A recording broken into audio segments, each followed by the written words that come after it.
Horses out, we have Larmagnac, fast to begin, moving up in the middle, Commodity, and on the outside, Flamenco Misa. Queen Star comes next, number 7, that's Magic Mings. Queen Cuba, Beautiful Pet, Mr. Victory, Julius Wonder, Rio de Honor, and Show No Emotion trails the field into the turn, they gallop. We have Commodity rushing up on the outside to take the lead.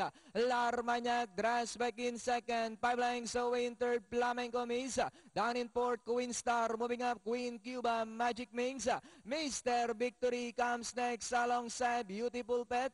Then followed by Julius Wonder, Rio de Honor, and Show No Emotion. And it's still Commodity by about 2 lengths, Larmagnac. Here comes Flamenco Miss now moving up to take second.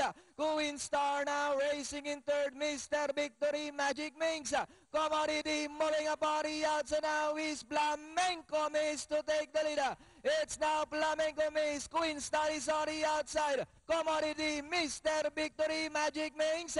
As they come down at the last 200, we are Flamenco Miss by Auralenka. Queen Star, Mr. Victory, but it's still Flamenco Miss by about 2 lengths. Mr. Victory, Queen Star, entering the finish line. The program opener belongs to Flamenco Miss. Queen Star, then comes Mr. Victory, Magic Mings. Number 6, Julius Wonder.